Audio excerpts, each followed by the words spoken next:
In the ancient kingdom of Valdoria, where golden spires pierce the morning mist and royal bloodlines carry the weight of 1,000 years, a love story unfolds that will challenge everything you believe about duty, sacrifice, and the price of wearing a crown.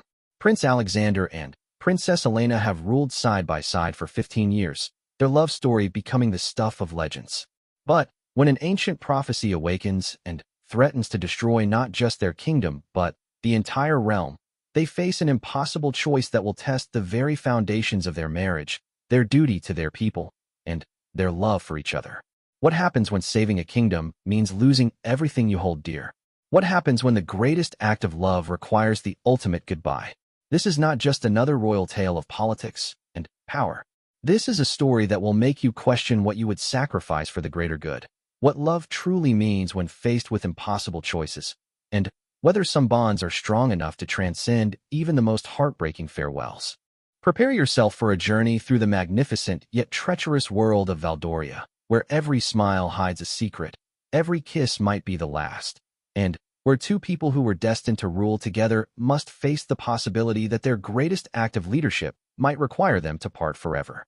Get ready to witness tears in the palace that will leave no heart untouched, as Alexander and Elena discover that sometimes the greatest love stories are written not in happy endings, but in the courage to let go when holding on would doom those you've sworn to protect. Welcome to Valdoria.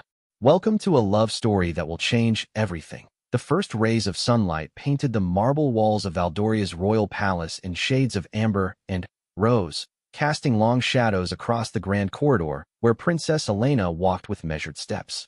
Her silk gown rustled softly against the polished floors, the sound echoing in the vast emptiness of the early morning. She had always loved these quiet hours before the palace awakened, when she could pretend, if only for a moment, that she was simply a woman walking through her home rather than a princess carrying the weight of an entire kingdom. But today, the silence felt different, heavier. It pressed against her chest like an invisible hand, making each breath a conscious effort. The ancient tapestries that lined the walls seemed to watch her with knowing eyes, as if they too understood that this dawn would be unlike any other in Valdoria's 1,000-year history. Elena paused before the massive window that overlooked the kingdom's capital. Below, the city of Aurelius stretched out like a living map, its red-tiled roofs and cobblestone streets gradually coming to life as merchants prepared their stalls and children ran through narrow alleyways. Smoke rose from countless chimneys, carrying the scent of freshly baked bread and brewing coffee up to where she stood. These were her people, every single soul down there, and she knew each district as intimately as she knew the lines of her own face. Her fingers traced the cool glass as she remembered the day she first stood at this very window 15 years ago. She had been 22 then, newly married to Prince Alexander, her heart full of dreams and her mind buzzing with plans to make their kingdom the most prosperous in all the known lands. Alexander had found her here that morning too, wrapping his arms around her waist and whispering promises about all the good they would do together. "The kingdom suits you," he had said, his breath warm against her ear. "As if you were born for this." Perhaps she had been. Her own kingdom of Lumithra had been smaller, quieter, but her father had raised her to understand that royal blood was not a privilege but a responsibility. Every decision must be weighed not against personal desire but against the greater good. Every morning must begin not with thoughts of oneself but with thoughts of those who depended upon your wisdom and strength. The sound of approaching footsteps pulled Elena from her memories. She recognized the familiar rhythm immediately, the confident stride that belonged to only one person in all the palace. Her heart began to beat faster, not from surprise but from the knowledge that seeing Alexander this morning would make everything infinitely more difficult. "I thought I might find you here." Alexander's voice was soft, tinged with the same melancholy that had colored all their conversations these past 3 days. He stepped beside her at the window, close enough that she could feel the warmth radiating from his body, but careful not to touch her. They had learned, through painful experience, that physical contact made their current situation unbearable. "I couldn't sleep," Elena admitted, still looking out over their kingdom. "I kept thinking about old Mrs. Henley's bakery. Do you remember when we visited during the flour shortage 5 years ago? She was so worried about feeding her customers that she was rationing her own family's meals." Alexander's reflection in the window smiled sadly. You convinced the royal granaries to provide emergency supplies, and she cried when you told her. She said no royal had ever cared enough to visit her shop personally. Every decision we make touches lives like hers, Elena continued, her voice barely above a whisper. How do we weigh one life against millions? How do we choose between personal happiness and duty when both feel equally sacred? These were the questions that had tormented them since High Priest Matthias had delivered the prophecy 3 days ago. Ancient words, written in the sacred texts of Valdoria's founding, speaking of a time when darkness would rise to consume not just their kingdom, but all the surrounding lands. The prophecy was specific in its requirements for salvation, and those requirements had shattered their world completely. Alexander turned from the window to study his wife's profile. Even in the growing morning light, she was the most beautiful woman he had ever seen. But it wasn't her physical beauty that had captured his heart all those years ago during the alliance negotiations between their kingdoms. It was the way her eyes lit up when she spoke about improving education for village children, the way she listened intently to even the humblest farmers' concerns, the way she could make complex political decisions seem like simple matters of right and wrong. Elena, he said softly, and something in his tone made her finally turn to face him. We have to talk about what High Priest Matthias told us. We can't keep avoiding it. Her composure, which had held steady for 3 days of public appearances and royal duties, began to crack. I know we do. I thought if I could have one more normal morning, one more moment of pretending that our life together wasn't about to end, perhaps I could find the strength to face what comes next. Alexander's hand reached out instinctively toward her cheek, then stopped midair as he remembered their agreement to avoid physical contact. The gesture hung between them like a bridge neither dared to cross. Tell me there's another way, Elena whispered, her eyes filling with tears she had refused to shed for 3 days. Tell me that all our advisors are wrong, that High Priest Matthias misinterpreted the prophecy, that we don't have to choose between saving our kingdom and destroying our marriage. I've read the texts myself 100 times, Alexander replied, his voice heavy with exhaustion. I've consulted with scholars from every corner of the kingdom. I've even sent secret messages to the wise women of the mountain clans, hoping they might know of alternative interpretations. Every source confirms the same requirement. The prophecy was ancient, but clear. When the shadow of Malachar rises to devour the light of nations, only the willing sacrifice of true love can forge the barrier to hold back the darkness. One of royal blood must choose exile to the distant lands beyond the frozen sea, while the other must remain to channel the protective magic that will shield their people. The separation must be complete and permanent, for the magic required a heart that had given up everything for the sake of others. The scholars believe the separation creates a magical resonance, Alexander continued, hating himself for speaking the words that were tearing them apart. Your sacrifice in staying to rule alone, my sacrifice in leaving everything I love behind. Together, they create a force strong enough to repel Malachar's influence. But if we remain together, if we choose our love over our duty, the magic won't form properly. The shadow will consume Valdoria first, then spread to every kingdom we've sworn to protect. Elena closed her eyes and leaned against the window frame. 3 million people live in Valdoria. Another 5 million in our allied kingdoms depend on our protection. How do we weigh 8 million lives against our happiness? We don't, Alexander said simply. The choice has already been made for us. We just have to find the courage to follow through. They stood in silence as the sun climbed higher, painting their kingdom in brilliant gold. Somewhere in the palace, servants were beginning their morning duties. Soon, the halls would fill with courtiers and advisors, all pretending they didn't know about the devastating choice facing their royal couple. The official announcement wouldn't come for another 4 days, but palace secrets had a way of spreading through whispered conversations and meaningful glances. I keep thinking about our son, Elena said suddenly. Prince Marcus, now 14, had been away at the military academy for the past month, unaware of the crisis unfolding at home. How do we explain to him that his father is leaving forever? How do I raise him to be a just ruler when his first lesson in kingship is that duty requires breaking apart families? Alexander felt something cold settle in his chest. We tell him the truth, that sometimes the greatest act of love is letting go. That true leadership means making choices that break your heart, but save your people. He'll hate us, Elena whispered. Perhaps. Or perhaps he'll understand that we chose to save his future, even at the cost of our own. Elena finally looked directly at Alexander, studying the face she had awakened beside for 15 years. He had aged well, she thought. The lines around his eyes spoke of laughter shared in private moments, while the firm set of his jaw showed the strength that had helped them weather political storms and personal challenges alike. She knew every expression he was capable of making, could predict his responses to almost any situation. After 15 years of marriage, they moved together like dancers who had perfected their routine through countless rehearsals. "When you're gone," she said, "what will I tell people who ask about you? How do I explain why the great Prince Alexander simply vanished from their lives?" Alexander had thought about this question extensively over the past 3 days.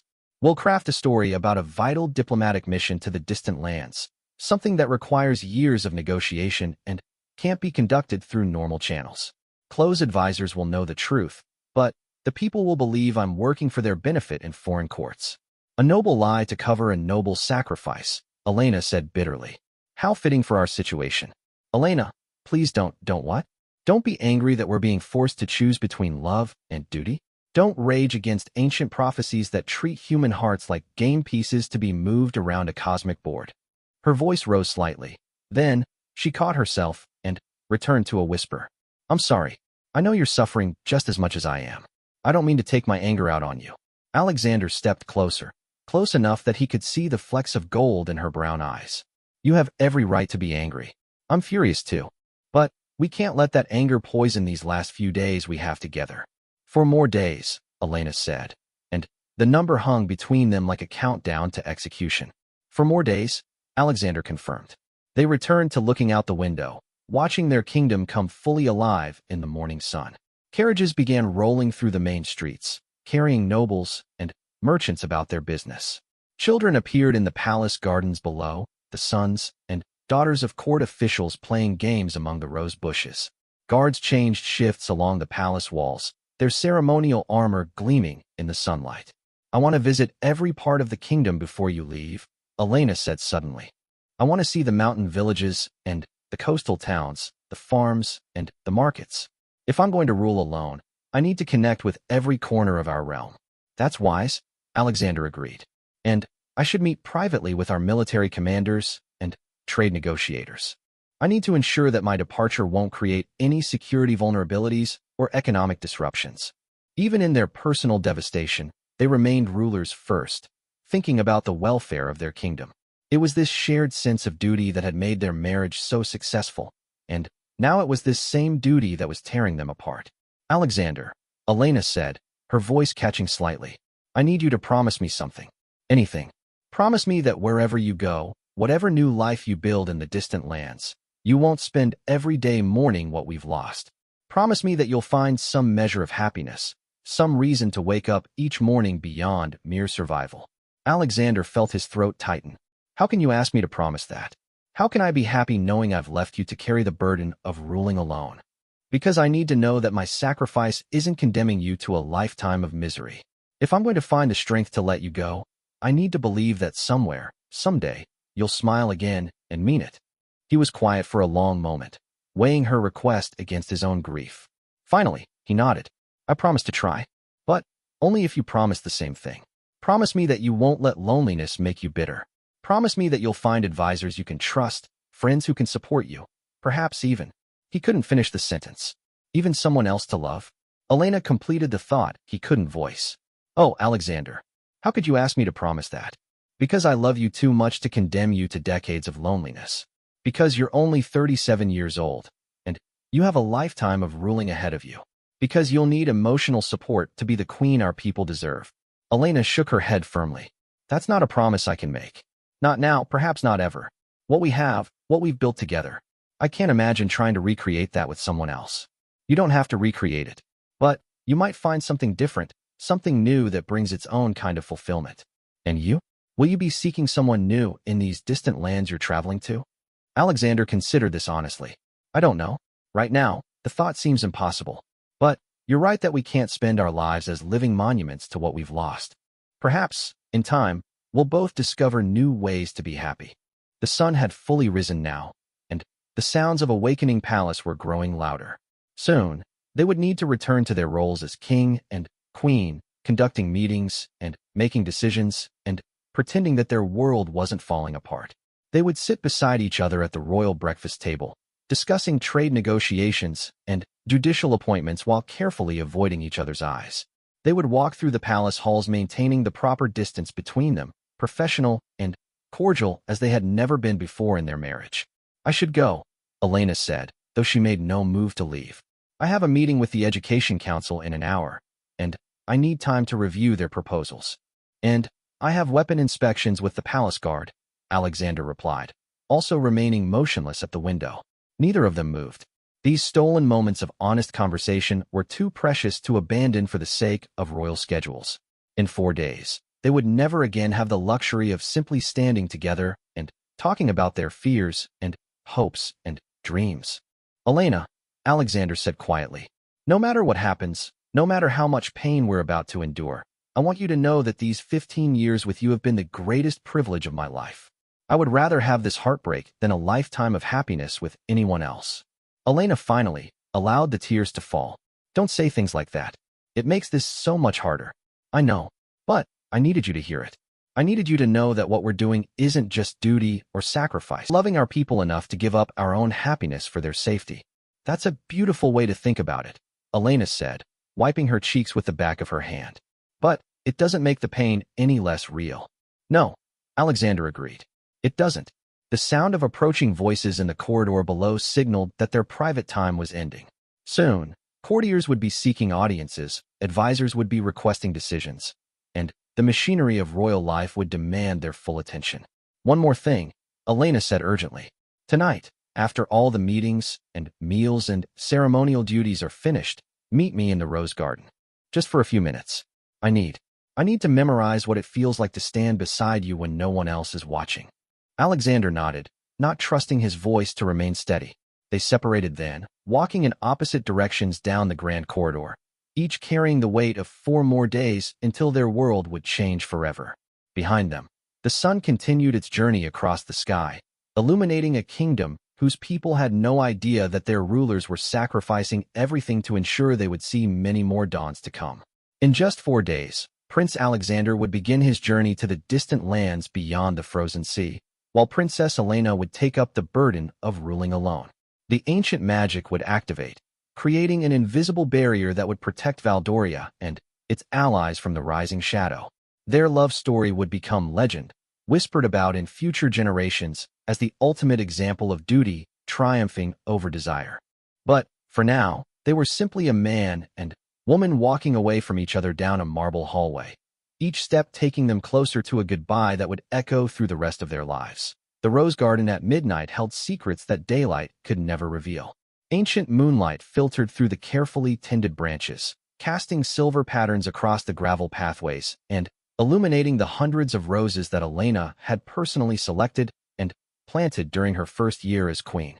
Each variety told a story. The deep red Valdorian pride roses that bloomed near the fountain represented her love for their kingdom, while the delicate white peace blossom roses along the eastern wall symbolized her hopes for harmony with neighboring realms.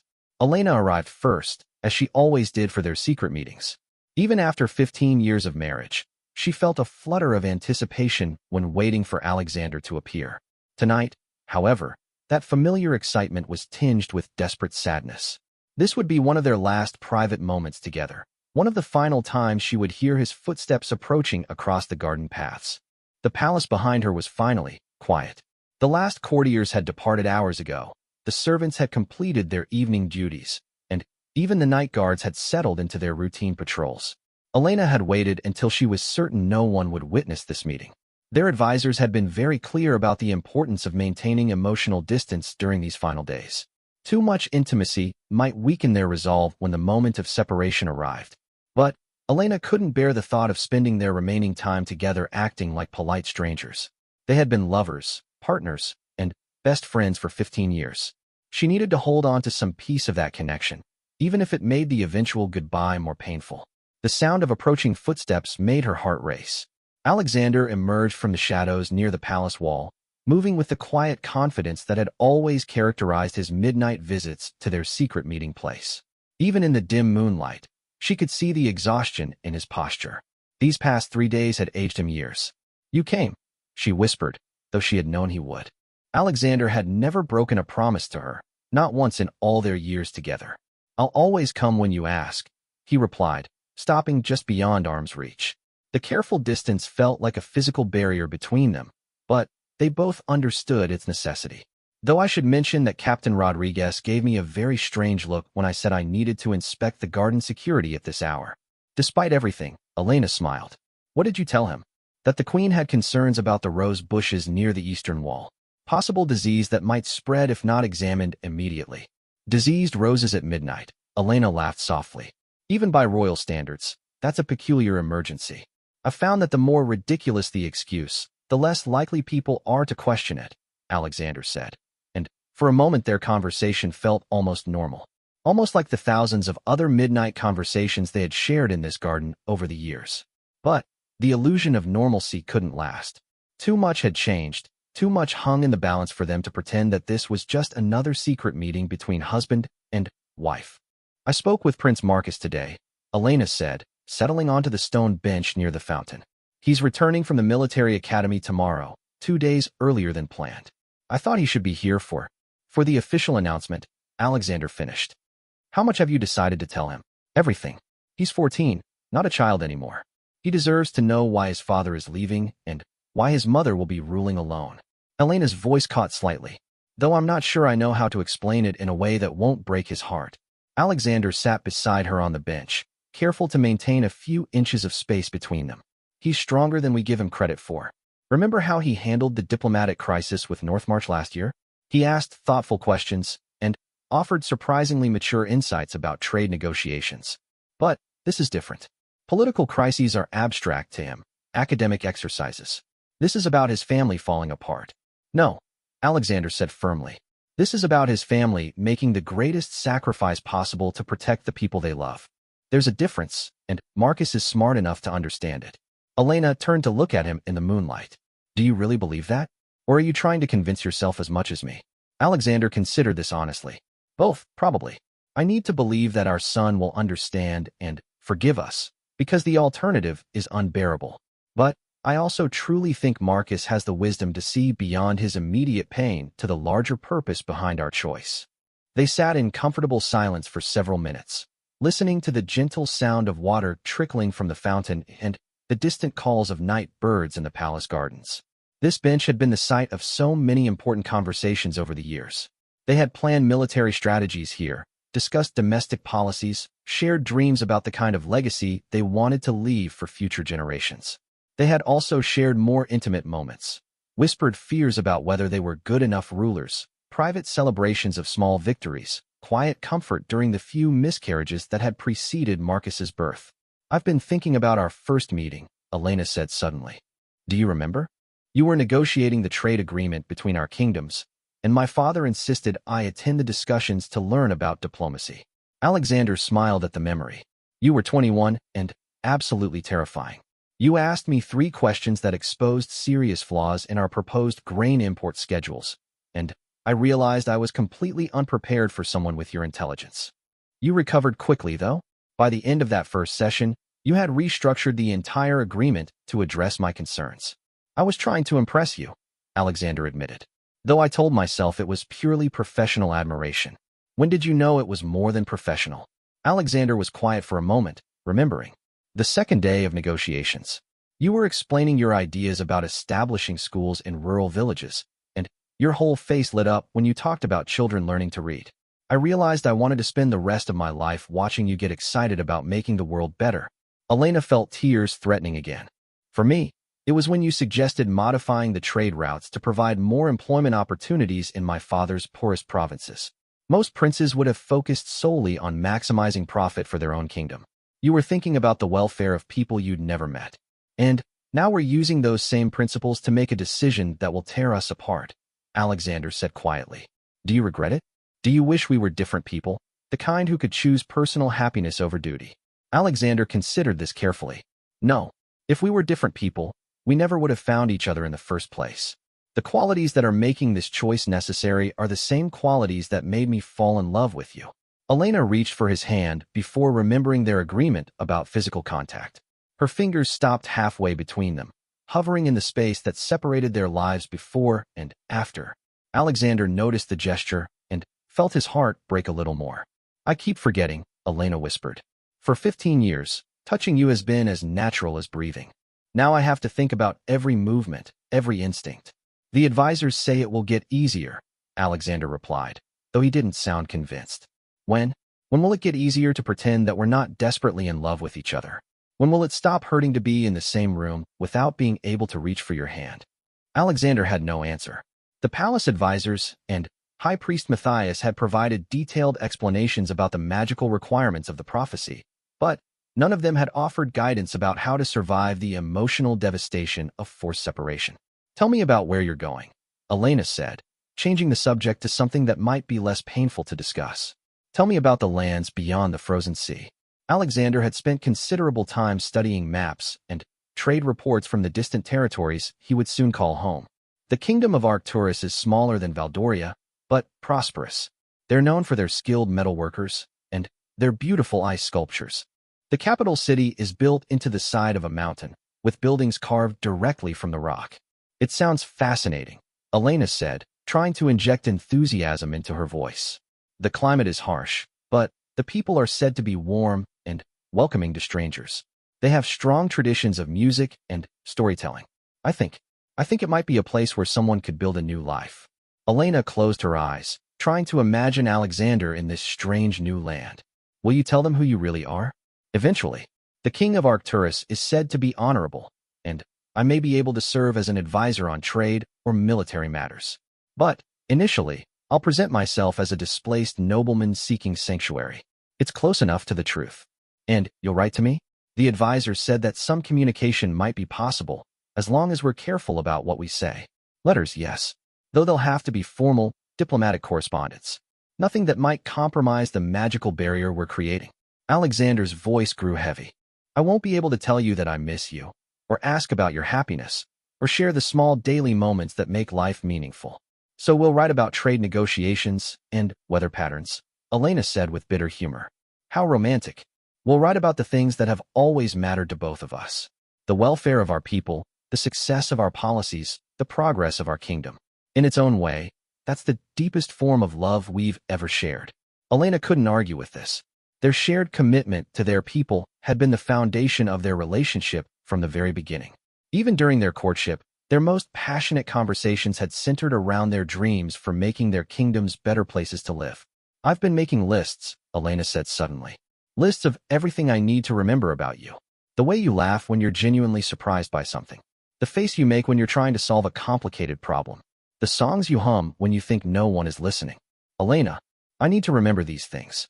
When you're gone, when I'm ruling alone, and everyone expects me to be strong and decisive and never show weakness, I'll need these memories to remind me who I really am underneath the crown. Alexander felt something crack inside his chest. You'll never stop being who you are. You were remarkable before we met, and you'll be remarkable long after I'm gone. But I'll be different. How can I not be? 15 years of partnership, of sharing every major decision, of having someone who understands my thoughts before I speak them. When that's gone, when I'm truly alone with all the responsibility, I'll have to become someone new. Someone harder, probably. Someone who can't afford to let emotions influence policy decisions. Promise me you won't become too hard, Alexander said urgently. Promise me you'll remember that compassion is one of your greatest strengths as a ruler. Don't let loneliness make you forget that your ability to feel deeply is what makes your people love you. I promise to try, Elena said, echoing his words from their morning conversation.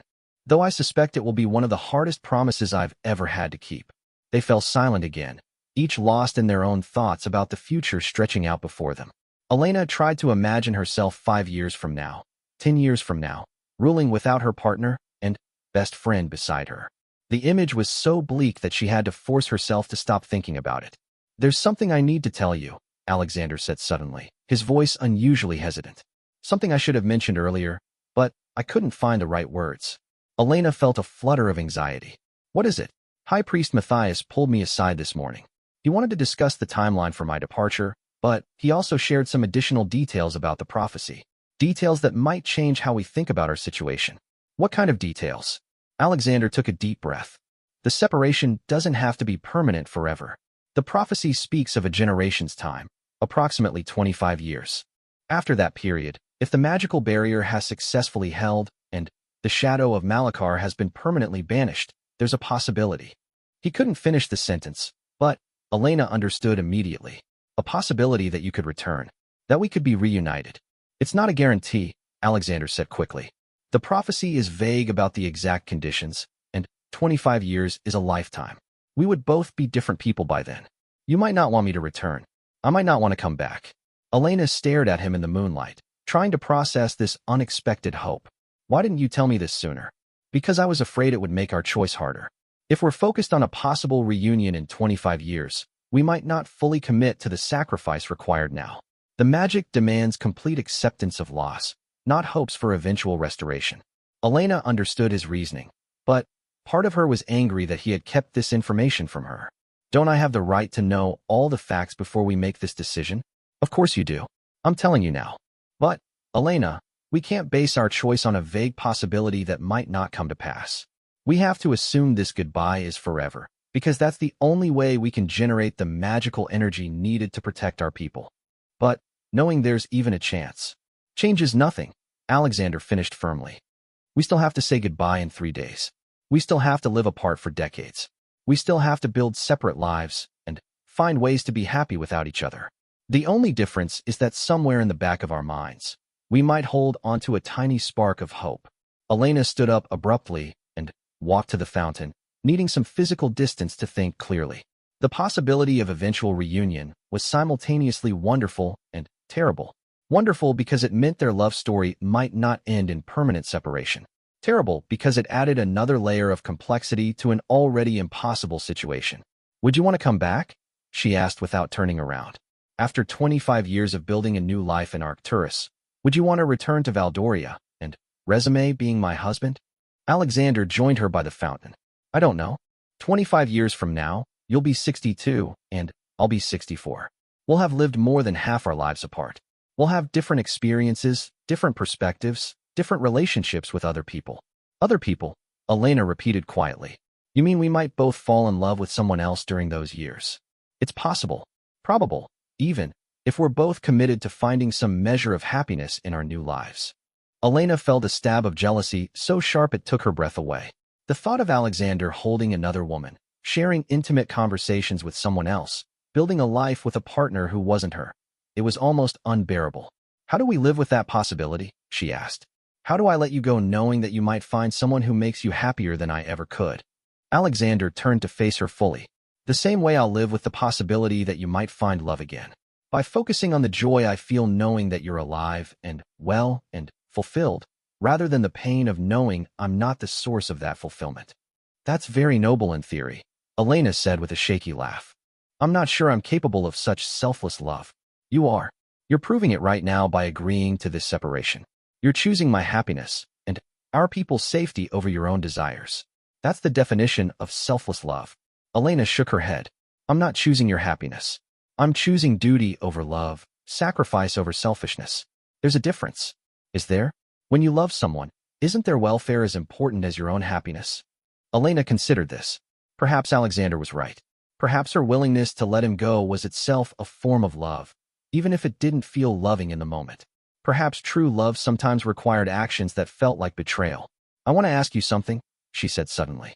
And I need you to answer honestly, even if the truth is painful. Always. If there were no prophecy, no magical requirements, no threat to our kingdom. If this were simply a choice between our marriage and some other good we could accomplish, would you still choose to leave me? Alexander was quiet for a long time, considering the question seriously. Are you asking whether I love our kingdom more than I love you? I suppose I am. Then, the answer is no. Without the magical requirements, without the certainty that our separation will save millions of lives, I would never choose to leave you. Our personal happiness would take precedence over any other consideration. Elena felt a wave of relief, followed immediately by renewed sadness. Thank you for saying that. I needed to know that this choice is as hard for you as it is for me. It's the hardest thing I've ever had to do, Alexander replied quietly. There have been moments over the past 3 days when I've wondered if we should just refuse. Let the prophecy go unfulfilled, let the shadow fall where it may, and hold on to what we have. But, we can't do that. No, we can't. because we would never be able to live with ourselves knowing we had chosen our happiness over the lives of our people. Because every time we looked at each other, we would remember that our love had cost millions of innocent lives. Elena nodded, understanding completely. They were trapped not by external forces, but by their own moral convictions. Any other choice would transform their love into something selfish and destructive, poisoning the very feelings they were trying to preserve. "It's getting late," Alexander said, glancing at the moon's position in the sky. "We should return to the palace before the morning guards begin their rounds." Elena knew he was right, but she couldn't bring herself to move. Once they left this garden, once they returned to their separate chambers, another precious day would be gone forever. "Just a few more minutes," she pleaded. "Please." Alexander nodded, understanding her reluctance. They stood by the fountain in comfortable silence, listening to the water and breathing in the perfume of the roses that surrounded them. Elena tried to memorize everything. The way the moonlight touched Alexander's profile, the sound of his quiet breathing, the sense of peace she always felt when they were alone together. "Whatever happens," she said finally, "whatever kind of people we become during these years apart, I want you to know that right now, in this moment, I love you completely. Not as a queen loves a king, not as a political partner, but as a woman loves a man. Completely, and without reservation. I love you the same way," Alexander replied. "And I always will, no matter how many years pass or how much we change or what other relationships we form. This love, what we have right now, will always be the most precious thing in my life."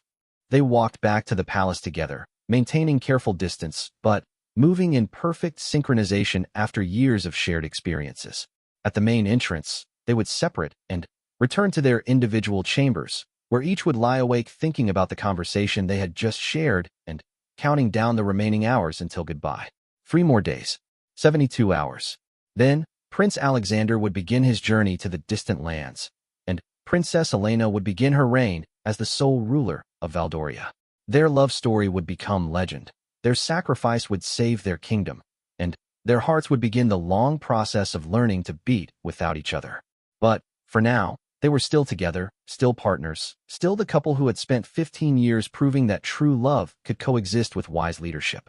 For now, that was enough. The throne room of Valdoria had witnessed 1,000 years of history, its soaring arches and golden pillars standing silent witness to countless coronations, declarations of war, peace treaties, and royal proclamations.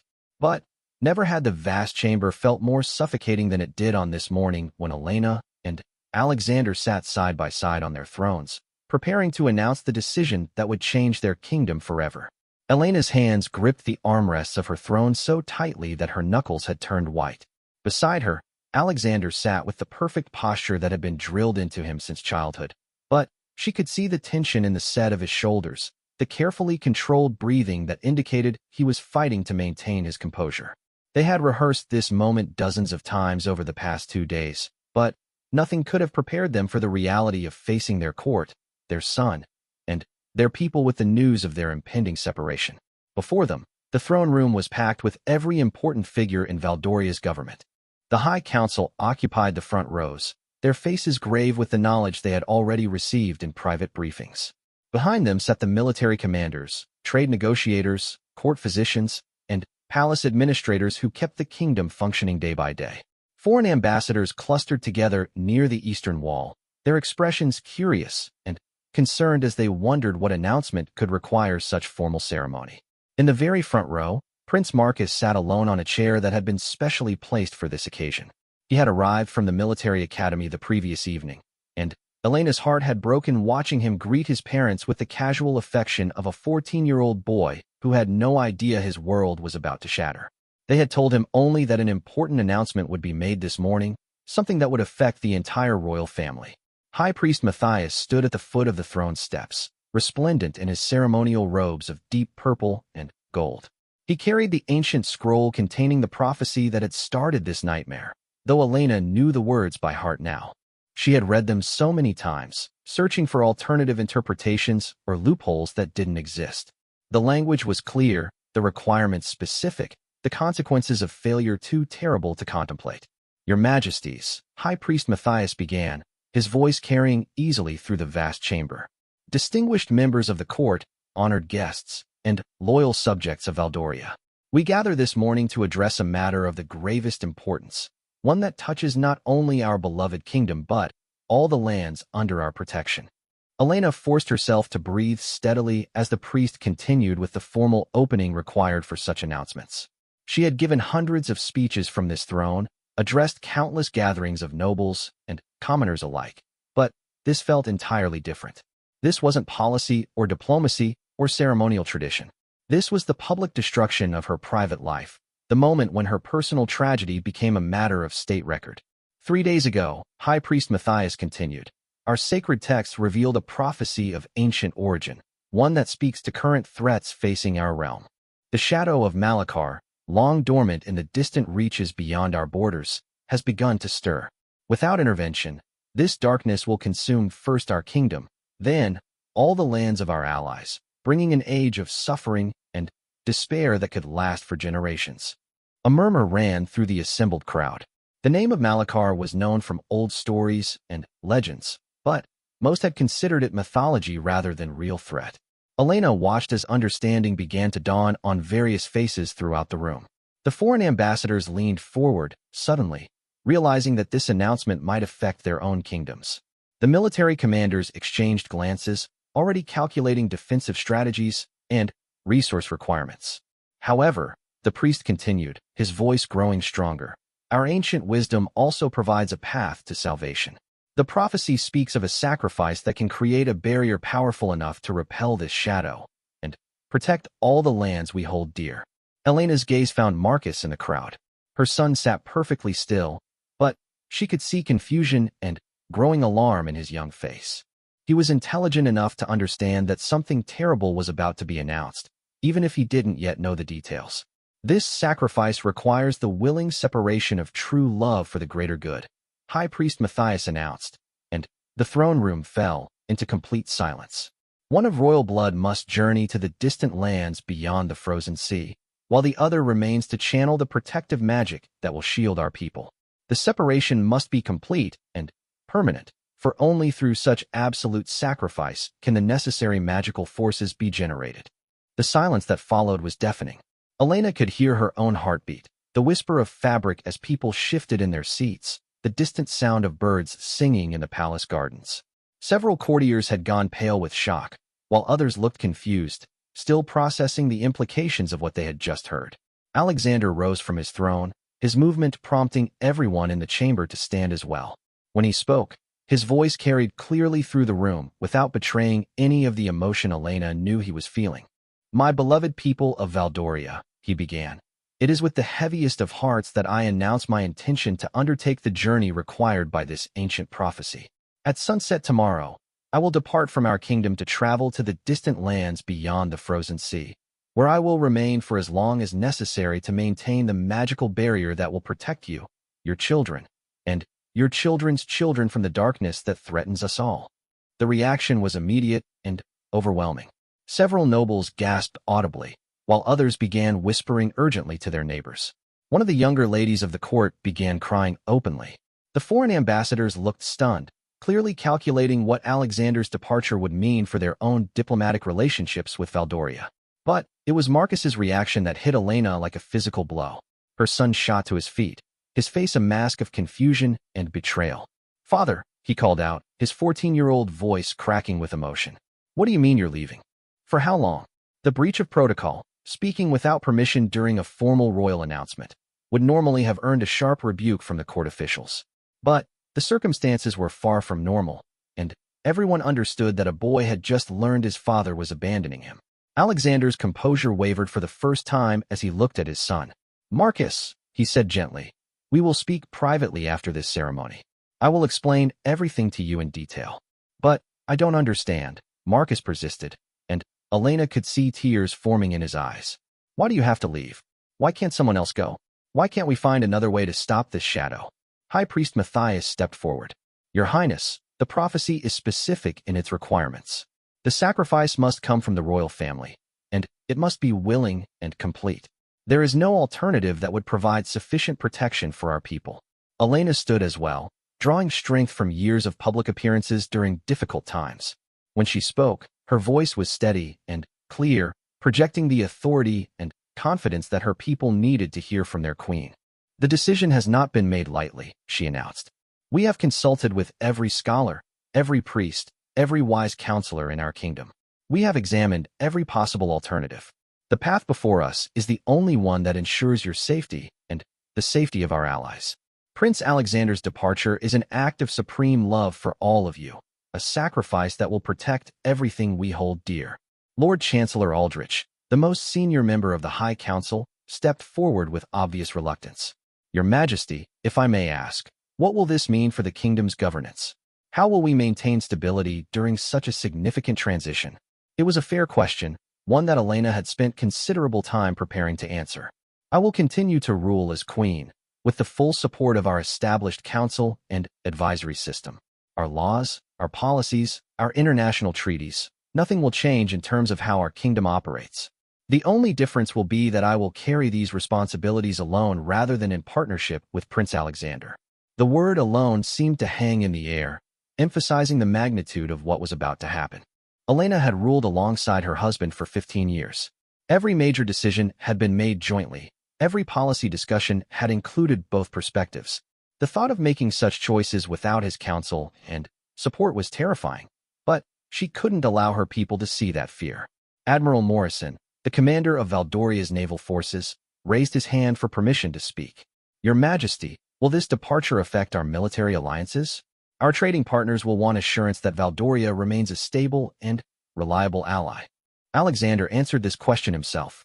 "All existing treaties and agreements will remain in full effect. Queen Elena has my complete confidence and the full authority to make any decisions necessary for our kingdom's continued prosperity and security. I am leaving not because our realm is weak, but because it is strong enough that my sacrifice can protect not just Valdoria, but all our allied nations." The questions continued for another hour.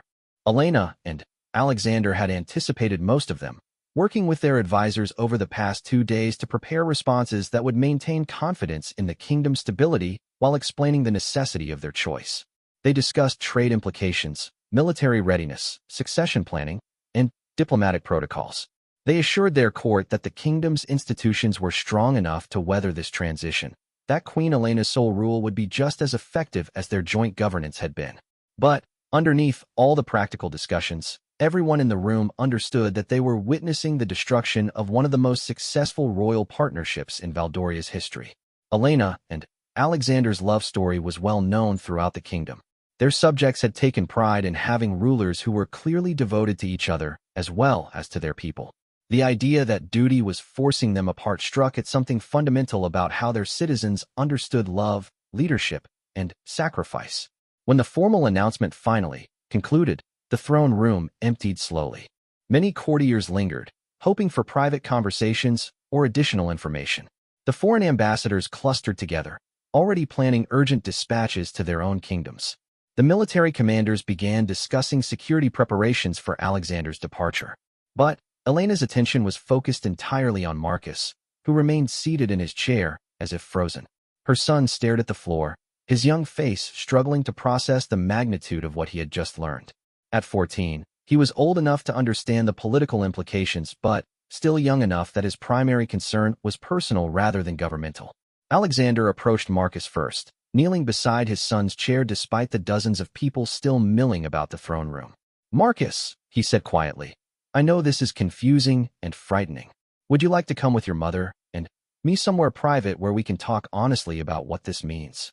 Marcus finally looked up, and Elena's heart broke at the pain she saw in his eyes. "How long will you be gone?" he asked in a whisper. Alexander exchanged a glance with Elena before answering. "A very long time. Perhaps 25 years, perhaps longer. I won't be returning until the threat has been completely eliminated and our kingdom is permanently safe." 25 years. Marcus's voice rose despite his efforts to control it. "But that's longer than I've been alive. I'll be almost 40 years old when you come back.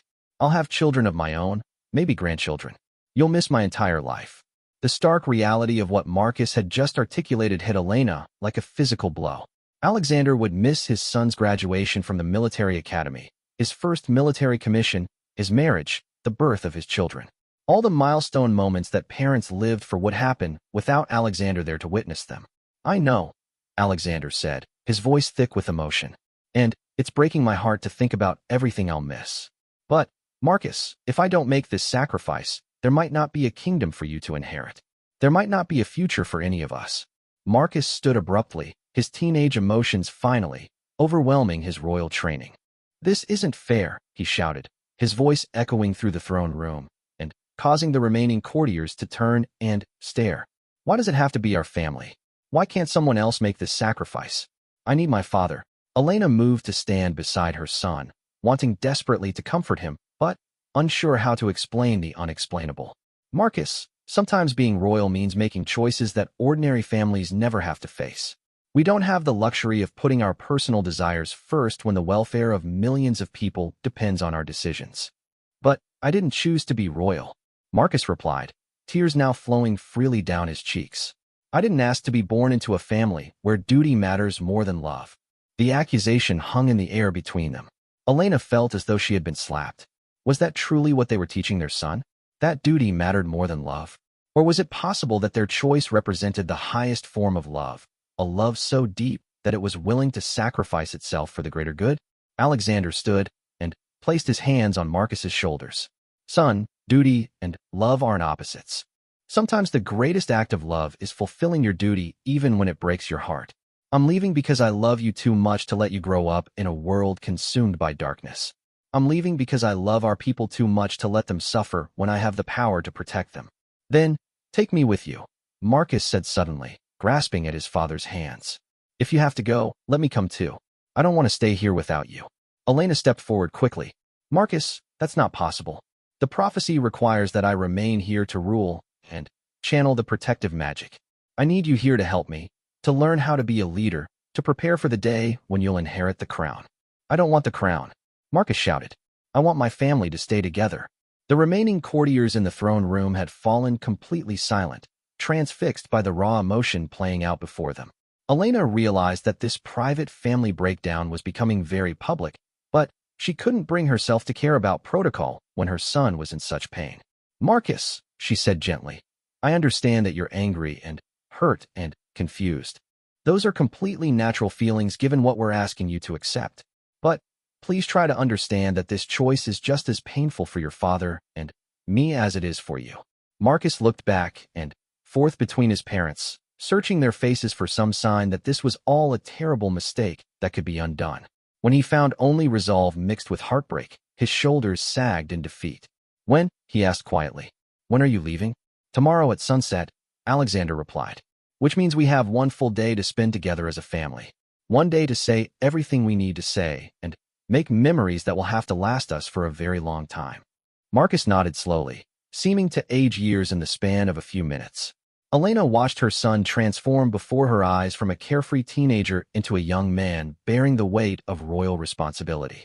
It was a transition she had hoped wouldn't happen for several more years, but circumstances had forced their hand. I want to spend today with both of you, Marcus said finally. Not doing royal duties or meeting with advisors or preparing for your departure. Just being a family, like we used to do when I was little. Elena and Alexander exchanged another glance. Their schedules for the day were packed with preparation meetings, final administrative tasks, and all the practical arrangements necessary for Alexander's departure. But, looking at their son's face, they both realized that none of those things mattered more than this request. Yes, Elena said immediately. We'll clear our schedules. Today is for family. Alexander nodded his agreement. Just the three of us. No advisors, no protocol, no royal duties. Just a father and mother spending time with their son. For the first time since the announcement began, Marcus smiled slightly. Can we go to the summer palace? The way we did when I was young? We could ride horses and have a picnic by the lake. The summer palace was a smaller, more intimate residence about an hour's ride from the main royal palace. It had been built originally as a retreat for the royal family, a place where they could escape the formal constraints of court life. They had spent countless happy days there during Marcus's childhood, enjoying the kind of simple family pleasures that were impossible within the formal structure of palace life. That sounds perfect, Elena said, though her heart was breaking at the thought of returning to a place associated with so many happy memories when they were about to create their most painful one. As they prepared to leave the throne room, Elena caught sight of High Priest Matthias standing quietly near one of the pillars. He had been watching their family drama with compassionate eyes, and she could see that he understood the magnitude of what they were sacrificing. "Your Majesty," he said as they passed, "I want you to know that future generations will remember this day as one of the most noble acts in Valdoria's history. Your sacrifice will become legend, inspiring others to choose duty over desire when faced with impossible decisions." Elena paused, looking at the elderly priest who had delivered the prophecy that was destroying her life. Will they remember it as a love story or a tragedy? High Priest Matthias considered this carefully. Perhaps both. Perhaps the greatest love stories are also tragedies, because they show us what it means to love something more than ourselves. As they left the throne room together for what would be the last time as a complete family, Elena couldn't help but think about the priest's words. Was their story a tragedy because it was ending in separation? Or was it a love story because they were willing to sacrifice everything for the people and kingdom they cherished? Perhaps it didn't matter how history would categorize their choice. What mattered was that they had one more day together, one final chance to be simply a mother, father, and son who loved each other enough to say goodbye with grace and dignity. Tomorrow would bring the most difficult farewell any of them could imagine. But today, they would ride horses and eat lunch by a lake and pretend, for just a few hours, that they were an ordinary family with an unlimited future ahead of them. It would have to be enough. It would have to last them for the next 25 years, or perhaps forever. Either way, they would make sure it was a day worth remembering. The summer palace sat nestled in a valley of rolling hills and ancient oak trees, its white stone walls gleaming in the afternoon sunlight like a jewel set against emerald velvet. Elena had always thought of this place as their real home, the one location where the royal family could shed their formal personas and simply be themselves. Today, as she walked through the familiar gardens with Alexander and Marcus, every flower and pathway seemed more vivid than usual, as if her mind was desperately trying to record every detail for the long years ahead. They had ridden here in comfortable silence, each lost in their own thoughts about what this day meant and what tomorrow would bring. Marcus had chosen to ride Alexander's favorite horse, a spirited bay stallion named Thunder who required skilled handling. Elena had watched with pride as her son controlled the powerful animal with growing confidence, demonstrating the horsemanship skills that would serve him well as a future king. Now, with their horses grazing peacefully in the meadow below, the three of them sat on a blanket beside the small lake that reflected the sky like a mirror. The picnic lunch that the summer palace kitchen staff had prepared lay spread before them, but none of them had much appetite. They picked at the food occasionally, more for the familiar ritual than from hunger. "Do you remember when I fell into this lake when I was 8? Marcus asked, breaking the contemplative silence that had settled over them. "I was trying to catch that enormous fish that lived near the old dock." Elena smiled at the memory. "You were so determined to catch it with your bare hands. We tried to explain that fish don't work that way, but you were convinced you could grab it if you were quick enough. Father had to jump in fully clothed to pull me out," Marcus continued, glancing at Alexander. "You ruined your best court jacket, but you never complained about it." Alexander chuckled softly. "That jacket was worth a fortune, with all the gold embroidery and silk trim. But seeing you safe and laughing on the shore made it the best investment I ever made." "Mother cried," Marcus added, looking at Elena. "I thought she was angry at me for falling in, but